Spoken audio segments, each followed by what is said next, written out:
नमस्कार, आप देख रहे हैं बहस बिहार की और आपके साथ मैं हूं विवेक। सरकार को सलाह या चेतावनी, आज का मुद्दा यही है। बीजेपी की तरफ से कुछ कहा जा रहा है और सरकार को कहा जा रहा है, लेकिन जेडीयू को उस पर आपत्ति है। तो बीजेपी ने ऐसा क्या कह दिया, बीजेपी के प्रदेश अध्यक्ष ने ऐसा क्या कहा, कितने बिंदु कहे, सलाह दी या फिर इसे चेतावनी माना जाए, इसे जेडीयू किस तौर पर ले रहा है और बिहार की सरकार की सेहत पर इसका क्या असर होगा, यह जानना जरूरी है और इसको लेकर हम सामने आए हैं।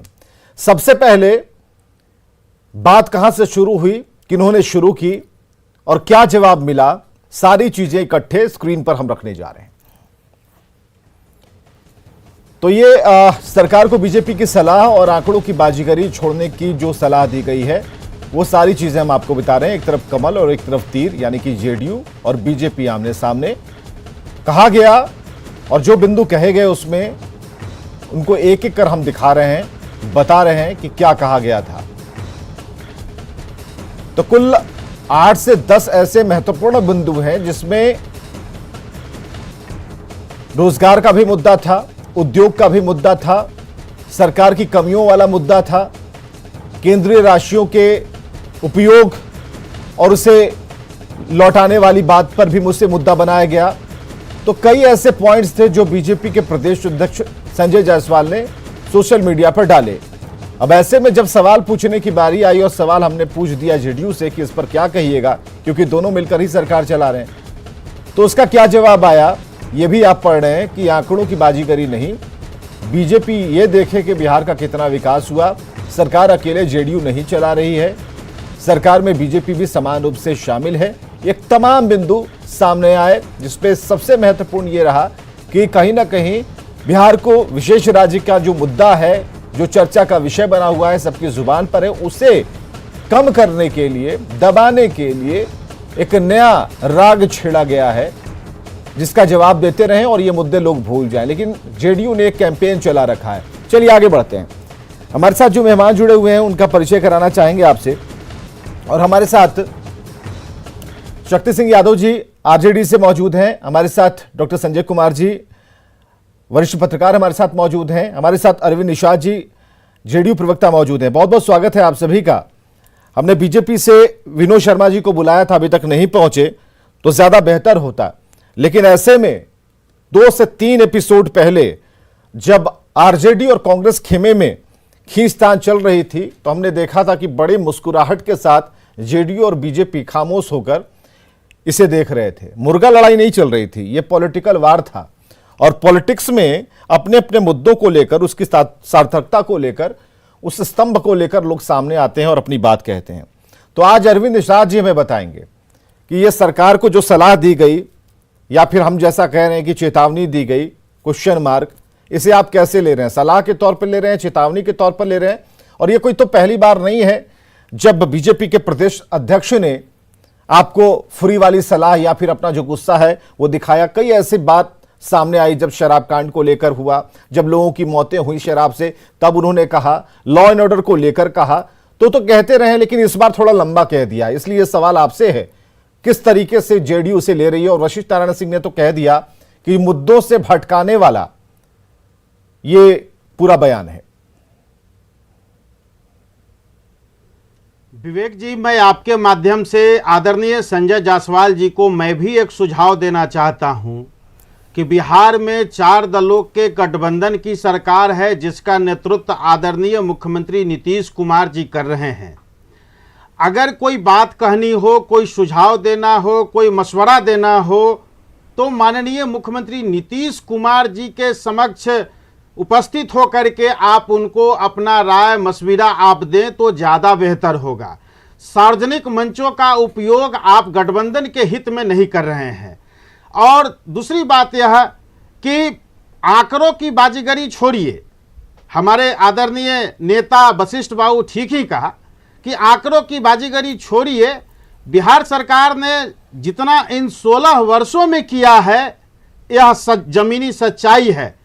डबल डिजिट में बिहार का ग्रोथ रेट है। बिहार देश के किसी दूसरे राज्य का यह ग्रोथ रेट नहीं है, यहां तक कि देश का भी डबल आंकड़े में ग्रोथ रेट नहीं है। तो यह बिहार की उपलब्धि है और बिहार की उपलब्धि इस मायने में खास है कि हम लगातार तरक्की कर रहे हैं, लगातार विकास कर रहे हैं और बिहार को विकसित राज्य बनाने के उद्देश्य से ये आप हमारी कह रहे हैं कि पार्टी हम की कर ओर रहे से हैं। भारत सरकार- अगर मैं कहिएगा तो मैं जेडीयू समझूंगा, हम कहेंगे तो दोनों ही पार्टियां। आप बताइए, मैं या फिर हम? इसको जैसे समझा जाए। नहीं नहीं, ये स्पष्ट कर दीजिए ताकि ये बिल्कुल ना दिमाग में रहे कि सलाह है, नहीं, चेतावनी है, फिर हम दोनों को अलग कर लेंगे। नहीं, इसको जय मैं चूंकि हम गठबंधन दल के मुखिया हैं, तो इसको मैं आपके ऊपर छोड़ता हूं कि आप अपना विवेक के अनुसार, विवेक जी आप इसको लें। इसलिए माननीय संजय जायसवाल जी को जमीनी हकीकत देखने की आवश्यकता है, क्योंकि जिन सवालों को उन्होंने खड़ा किया है, हर घर नल जल की योजना देखिए, माननीय मुख्यमंत्री नीतीश कुमार ये तो जी ने ठीक है, ये इसको बराबर शुरू किया। गिनाते रहते हैं। दूसरे बिहार सवाल में पर आएंगे, 90% लेकिन प्रतिक्रिया लेंगे का काम हो शक्ति सिंह यादव जी का। नहीं, रुकिए रुकिए, दूसरा भी सवाल तैयार है हमारे पास, लेकिन उससे पहले शक्ति सिंह यादव जी की प्रतिक्रिया लेंगे। क्या रिएक्शन है? सरकार को सलाह दी गई, चेतावनी दी गई, क्योंकि इसमें कई ऐसे मुद्दे हैं जिसे लगातार आरजेडी भी उठाती रही है, तो बहुत यहां मैच कर रहा है। शक्ति सिंह यादव जी, आपकी बात लगता तो है कि उधर बीजेपी विपक्ष की भूमिका में है, जिस तरह के सवाल खड़े किए गए हैं। विवेक जी, विचित्र स्थिति तो इसलिए है कि सरकार ही सरकार पर सवाल खड़ा कर रही है, इसलिए बड़ा सवाल है। जिन बातों को स्पष्ट तौर पर पीपुल डोमेन में नेता प्रतिपक्ष तेजस्वी प्रसाद यादव जी रखते थे, वो बात आज सरकार ही सरकार पर हमला बोल रही है। यानी सरकार नाम की चीज नहीं है, नंबर एक। नंबर दो, जीतनराम मांझी जी जो घटक दल हैं सत्तारूढ़ दल में, उन्होंने कहा था कि बिहार में एस्टिमेट घोटाला है, जिसकी चर्चा स्वयं अपने पोस्ट में इन्होंने कहा कि बड़ी इमारत खड़ा करके पैसे की वसूली। सवाल है वित्तीय प्रबंधन के सवाल पर, जनसंख्या नियंत्रण के सवाल पर, 7 निश्चय से नहीं भटकने के सवाल पर, विनिवेश के खाका तैयार करने के सवाल पर इन्होंने ध्यान। हम तो लगातार कहते रहे हैं कि बिहार की सरकार सिर्फ और सिर्फ चंदा उगाही में लगी हुई है। कुछ ही दिन में 100 करोड़ रुपए चंदे वसूल लिए गए। ठीक है, अब वसूलिए, क्योंकि वो तो वही से आ रहा है ना, जो अधिकारी हैं, कर्मचारी हैं। देखिए सवाल अब इंटरप्ट करना होगा विवेक जी। नहीं, एक मिनट रुकिए, मौका देंगे आपको, रुकिए। अरविंद निशा जी मौका देंगे, अभी रुकिए ना, सुनिए तो पूरा, मतलब पूरी लाइन सुन लीजिए ना, आप एक लाइन पे। हाँ, अभी हल्का आईना दिखाते हैं तो भुगते हुए नब्ज पर हाथ रखेगा तो स्वाभाविक तौर पर दर्द होता है विवेक जी। और मेरा मत साफ है कि सारे सवालों पर बिहार की सरकार फिसड्डी साबित है। चाहे जो उन्होंने केंद्रीय योजनाओं का उपभोग नहीं करने का सवाल खड़ा किया हो, बिहार को कुछ मिल नहीं रहा है, केंद्रांश में कटौती हुई है। बिहार विशेष राज्य के दर्जे की पात्रता रखता है। मैं शुरू से कह रहा हूं कि जब तक बिहार को विशेष राज्य का दर्जा नहीं मिलेगा, बिहार विकसित राज्यों की श्रेणी में नहीं आएगा, देश भी विकसित नहीं होगा। इन सवालों पर हम कल भी और आज भी अपनी राय स्पष्ट कर दिया है, लेकिन मूल सवालों से ध्यान जो है आप नहीं भटका सकते हैं। बिहार ठहरसा गया है नहीं, बल्कि बिहार रसातल में जा रहा है। चाहे सवाल बेरोजगारी का हो, चाहे सवाल आए दिन हमारे अभ्यर्थी जो पीटे जा रहे हों, या सवाल है विकास की गति को बिल्कुल एक तरह से मृतप्राय हो जाना, तो सवाल तो लाजिमी है उठना। जो चीजें नेता प्रतिपक्ष पीपुल डोमेन में कह रहे थे उसकी पुष्टि है, मैं मानता हूं कि वह उसकी पुष्टि है। सरकार आज सरकार पर बड़े सवाल खड़े कर रहे हैं, इससे कोई नकार नहीं सकता। मैं चेतावनी क्या मानूं, सलाह क्या मानूं? जब थके हुए मुख्यमंत्री को सहायता देने के लिए 2 कंधा लगाया गया 2 उप मुख्यमंत्रियों का, फिर भी गति नहीं, इसका मतलब साफ है कि बिहार में जुगाड़ टेक्नोलॉजी से सरकार सिर्फ अपने संग्रह, चंदा चुगड़ी का संग्रह कर करके अपने को सशक्त करने की, पार्टी को सशक्त करने की कोशिश कर रही है। मंत्रियों पर चाहे आप 50 लाख उगाही करने का आप टारगेट फिक्स कर दो, विधायकों पर 25 लाख टारगेट फिक्स करने का टारगेट कर दीजिए फिक्स, वो अलग विषय है। लेकिन जो भाजपा ने सवाल, यानी सरकार ने सरकार पर जो सवाल खड़ा किया है, यह सवाल हमारे सवालों की पुष्टि है कि राज्य की सरकार भ्रष्टाचार के एक ऐसे मकबरे को कायम किया है जहां से एक मिसाल ही नहीं, बिहार की दुर्भाग्यपूर्ण स्थिति उत्पन्न हुई है। और मैं कहता रहा हूं विवेक जी, ये बात कोई साधारण नहीं है। कोई राज्य ऐसा नहीं होगा जहां गठबंधन घटक दल जो सरकार में हो, बड़ा पार्टी हो, वह सवाल अपने मुख्यमंत्री पर खड़ा कर रहा है। अब मुख्यमंत्री चुप हैं। क्यों चुप हैं? आपने कल कहा था, याद करिए विवेक जी, आप इसके गवाह हैं कि हस्तक्षेप का दायरा निचले स्तर पर गठबंधन में बढ़ गया था, इसलिए हमने गठबंधन। हस्तक्षेप का दायरा किस कदर गया है, कहां तक पहुंचा है? टेटुआ तक पहुंच गया है कि बोलने की स्थिति में नहीं है। सवाल सामने है, बिहार की सरकार हर फ्रंट पर बिल्कुल फिसड्डी है। विकास नाम की चीज नहीं, सिर्फ जुगाड़, टेक्नोलॉजी और आए दिन जो धन कुबेर अधिकारी हैं उनका यहां से प्लान करवा देना। एक सवाल और भी उठा दिया गया है, एक सवाल और भी अरविंद निषाद जी हमें जरा बताइए, भवन निर्माण वाली बात पर क्या कहेंगे? उन्हें खुश करने में क्यों लगे हैं, ये क्यों कह रहे हैं प्रदेश अध्यक्ष? देखिए, वही तो मैंने कहा कि अगर संजय जायसवाल जी को अगर कोई सवाल करना है, कोई प्रश्न पूछना है, तो गठबंधन दल के नेता आदरणीय मुख्यमंत्री नीतीश कुमार जी हैं, उनके समक्ष उपस्थित होकर के इनको कोई बात कहनी हो, कोई मशवरा देना हो तो देना चाहिए, बजाय सार्वजनिक मंचों का। एक दूसरी बात, बिहार में 16 वर्ष के पहले कोई यहां आधारभूत संरचना था क्या? कोई यहां सड़कों का निर्माण में कोई मानक था क्या? हर घर नल का जल था क्या? ये किसको समझा रहे हैं? ये किसको? आरजेडी को समझा रहे हैं आप? ये आरजेडी को समझा रहे हैं? नहीं, तो आपकी सरकार में कौन लोग थे ये बताइए ना पहले। हुआ उसको मैं बता रहा हूं। कौन लोग थे? किसके साथ? आरजेडी के साथ सरकार चला रहे थे आप? मैं बता रहा हूं। अब किसके साथ सरकार चला रहे थे ये तो क्लियर कीजिए। उनको भी मैं नहीं, उनको भी नहीं, भी मत लगाइए यहाँ पर, उनको बताइए। अब बताइए कि किसके साथ सरकार थी आपकी, आप किसे समझा रहे हैं? ये संजय जायसवाल जी के लिए भी है। संजय जायसवाल नहीं, संजय जायसवाल जी के लिए भी नहीं, संजय जायसवाल के लिए है ऐसा बोलिए। अगर संजय जायसवाल के लिए है तुम तक आवाज पहुंच रही होगी, आप बताइए। है चूंकि 16 वर्षों में तो उन्हें तो कुछ नजर नहीं आ रहा, आधारभूत संरचना खड़ा किया है। नहीं, तो उन्हें तो कुछ समझ में नहीं आ रहा, नंबर भी आपसे ज्यादा है उनके। अभी आपसे नंबर भी ज्यादा उन्होंने पाए हैं, और आप कह रहे हैं कि यहाँ पर, और सवाल उन्हीं ने खड़े कर दिए हैं। नहीं, सुनिए विवेक जी सुनिए, सैटेलाइट से अभी इसरो ने एक भारत का मैप एक जारी किया था 2 दिन पहले, जिसमें बिहार को जगमगाता हुआ दिखाई दिया, जगमगाता हुआ एक तस्वीर पेश किया। यह दर्शाता है कि बिहार में पिछले 16 वर्षों में कितना। तो ये बात संजय जायसवाल जी को, बीजेपी को क्यों नहीं नजर आती? ये नासा वाली तस्वीर सिर्फ आप ही तक पहुंची थी या हमारे तक ही पहुंची थी? नहीं, ये नासा वाली तस्वीर पूरी दुनिया में पहुंची थी। हाँ। पूरी दुनिया के लोगों ने उसको देखा और बिहार को सराहा और मुख्यमंत्री नीतीश कुमार जी की भूरी भूरी प्रशंसा किया। लेकिन यहां तो वहां तो भूरी भूरी प्रशंसा कहां? यहां तो काली काली टिप्पणी हो रही है, यहां तो काली काली टिप्पणी हो रही है। शक्ति सिंह यादव जी अपनी बात पूरी करें। नहीं, सुनिए, देखिए, बिहार में हमें मत समझाइए। देखिए, जिसके साथ सरकार चला रहे हैं उन्हें समझाइए, हमें मत समझाइए। हाँ, शक्ति सिंह यादव जी। गठबंधन की सरकार है, जेडीयू, बीजेपी, वीआईपी और हम पार्टी, सभी का दायित्व है सरकार को चलाना और पारदर्शी सरकार को जनता को देना। हम पारदर्शी सरकार के प्रति उत्तरदायी हैं और हम लगातार जनता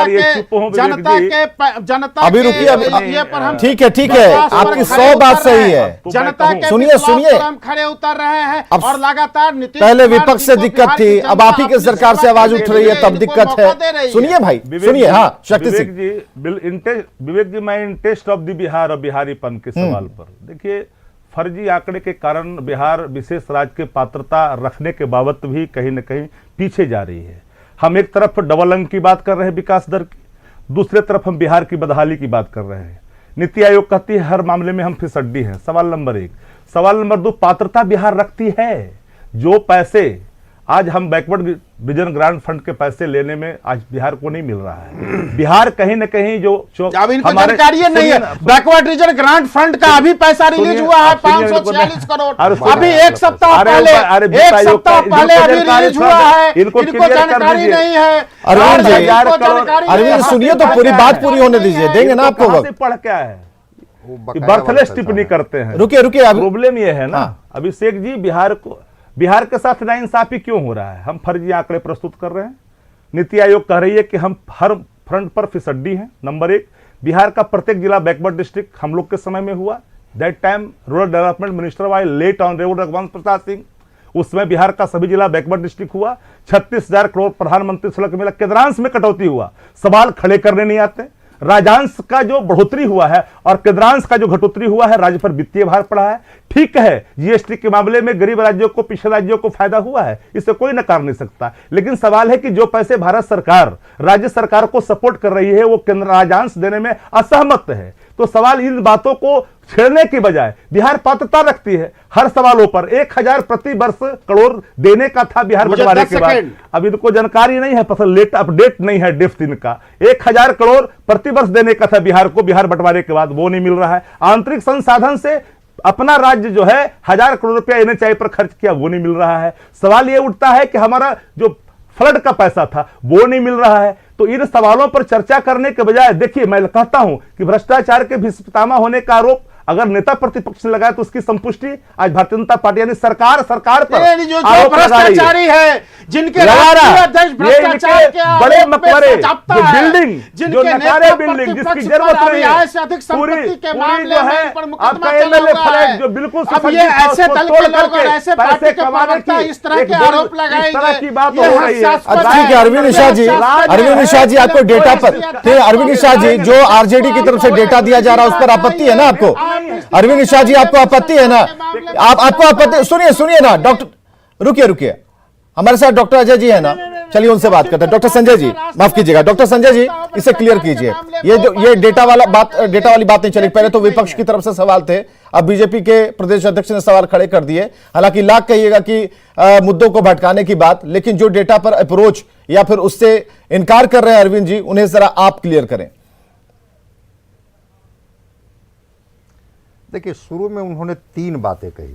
उन्होंने कहा कि महाराष्ट्र की आबादी 1 करोड़ अधिक है बिहार से, 1 करोड़ ही कम है, लेकिन उसके बाद भी जो महाराष्ट्र है उसमें 31,000 करोड़ हमको बिहार को ज़्यादा मिलता है। एक बात उन्होंने कही। दूसरी बात उन्होंने कही कि बंगाल भी हमसे पिछड़ा हुआ है, लेकिन उनको भी हमसे 21,000 करोड़ कम मिलता है। मैं पहले इसको क्लियर कर दूँ भाई, पर कैपिटा अगर प्लान आउटलेट को देख लीजिए, संजय जायसवाल जी कितना इकोनॉमिक समझते हैं वो तो मैं नहीं जानता हूं, लेकिन अगर बिहार का प्लान आउटलेट देख लें, पर कैपिटा इनकम देख लें, तो उनको समझ में आ जाएगा कहाँ से पैसा मिलता है। बिहार को 2 ही तरह से तो मिलता है, या तो फाइनेंस कमीशन देती है, नहीं तो ग्रांट मिलता है। अब उसमें जो आपका पॉपुलेशन है बिहार का, उसे डिवाइड कर दीजिए और आपको समझ में आ जाएगा कि महाराष्ट्र और बंगाल हमसे कितना अधिक आगे है। तो ये चीज़ है। दूसरी बात, एक उन्होंने जीएसटी को लेकर के कहा कि कंज्यूमर स्टेट होने के बाद भी 20,000 करोड़ रुपया बिहार को अधिक मिला। क्या बिहार में रोजगार आ गया? क्या कहाँ से लोग सामान खरीदने लगे? कंज्यूमर स्टेट होने की वजह से परचेजिंग पावर कहाँ बढ़ गया? ये भी तो उनको बताना चाहिए था ना कि कौन से चीज़ें बिहार में पैदा हो गई जिससे लोग जो हैं, चाहे वो सेंट्रल का प्रोडक्ट हो, इंटरनेशनल प्रोडक्ट हो या स्टेट का प्रोडक्ट हो, वो उन्होंने परचेजिंग करना बहुत तेज़ी से शुरू किया और एकाएक हमारा जो ये है वो बढ़ गया। जीएसटी इतना बढ़ गया कि 20,000 करोड़ का आंकड़ा। तो 36% सबसे ज़्यादा बेरोजगारी बिहार में है पूरे देश में। अगर आंकड़ा को देख लीजिए, कुपोषण सबसे ज़्यादा बिहार में है, गरीबी सबसे ज़्यादा बिहार में है। और आप केवल आंकड़ा बता करके आप उसको कोरिलेट कीजिए, सीधे सीधे बता देना वो एक अलग पार्ट होता है। तो वहाँ पर जाकर के एक सवाल तो है कि आप जो आंकड़े दे रहे हैं क्या वहाँ वास्तविकता मीट करता है बिहार का? और अगर नहीं वास्तविकता मीट करता है, आपको जान करके आश्चर्य होगा कि पंजाब के किसानों की आमदनी 2,19,000, हरियाणा के किसानों की आमदनी 1,90,000 और बिहार 42,000 पर यहाँ का किसान है। अब सोचिए ना कि जब कोरोना काल में जब पूरा अर्थव्यवस्था डगमगा रहा था, सब जगह एग्रीकल्चर जो था वो पॉजिटिव में जा रहा था, बिहार निगेटिव में था। तो आप बिहार को किस रूप में देखना चाहते हैं जबकि आपकी सरकार है? एक दूसरी बात, फाइनेंस मिनिस्टर किनका है? अगर भाजपा के रिप्रेजेंटेटिव होते तो ज़्यादा बेहतर तरीके से वो चीज़ों को रख पाते। फाइनेंस मिनिस्टर तो भारतीय जनता पार्टी के, ठीक है गठबंधन की सरकार है, तो फाइनेंशियली जो इनडिसिप्लिन आ रहा है या जो कह रहे हैं कि एफआरबीएम से जो हम रेगुलेट होते हैं इसकी वजह से ये चीज़ें दिखती है, तो आप रेगुलेट कीजिए ना। कौन कह रहा है कि आप एक्सपेंडिचर मत कीजिए? होता क्या है कि ये लोग डेफिसिट को मीट करते हैं। फंड को कैसे मोबिलाइज किया जाए और फंड को मोबिलाइज करके जहां जहां चीज़ें छूटी हुई है वहां पर कैसे बिहार को खड़ा किया जाए, इस पर थोड़ी ऊर्जा कम लगती है। 2 महत्वपूर्ण बात और वो करते हैं, पीपीएम मोड की बात वो कर रहे हैं कि नहीं, प्राइवेट पार्टनरशिप की बात वो करते हैं और वो बड़ौदा से लेकर के और साबरमती तक का उदाहरण देते हैं। भाई पॉलिसी कौन बनाता है? आप बनाइए, बैठ करके बना लीजिए। अगर लगता है कि पीपी मोड में ही अब हम सरकार चला सकते हैं तो जनता से वादा मत कीजिए। कहिए कि नहीं, सरकार और सरकार अपना साधन जुटाने में सक्षम नहीं है, इसलिए हम कहीं ना कहीं से एक पीपी मोड में चीज़ों को चलाएंगे। वो रक्सौल का हवाई अड्डा का उदाहरण दे रहे हैं कि भाई रक्सौल में 250, कौन फाइनेंस मिनिस्टर है? आप अपने फाइनेंस मिनिस्टर से बोलिए कि भाई हमारे लिए जो एयरपोर्ट के लिए पैसा आया है उसको क्यों नहीं रिलीज कर रहे हैं। देखिए, सरकार में बहुत तरह की चीज़ें जो उनके सवाल हैं वो सवाल अपने आप में कंट्राडिक्टरी हैं। ठीक है, एक डेटा उन्होंने पेश किया है, उस डेटा पर क्या रिएक्ट करेगी जेडीयू, ये इनका पार्ट है, लेकिन जो डेटा है वो डेटा और बिहार की वास्तविकता दोनों में कोई कोरिलेशन नहीं दिखता है। डेटा अलग, चलिए इतना जरूर है कि इसे इस तरीके से डाला गया है कि लोगों की जुबान पर चढ़ जाए, डेटा इतना पता क्या होता है। लेकिन इसके लिए जरूरी है डॉक्टर संजय कि हमारे साथ आप आते हैं और इसे क्लियर करते हैं, तो जरूरी ये होता है, क्योंकि अभी हम बता रहे हैं कि 16-17 मिनट और 20 मिनट हो जाने के बाद ये प्रोग्राम खत्म हो जाता है। लेकिन यकीन मानिए, बीजेपी के प्रवक्ता को हमने बुला भेजा था कि आप आइए और अपना पक्ष रखिए, लेकिन वो नहीं आए या फिर नहीं भेजे गए, वो अलग बात है। लेकिन अरविंद निषाद जी, आप प्रॉपर तरीके से अपने ही सरकार के जो आपके मित्र हैं उन्हें जरा समझाइए कि जो सवाल आप खड़े करते हैं उस पर भी तैयारी की बेहद जरूरत है। विपक्ष तो अपना काम कर ही रहा है। बहुत बहुत शुक्रिया आप सभी का आने के लिए, हमारे साथ इस चर्चा में शामिल होने के लिए। खबरें लगातार जारी हैं।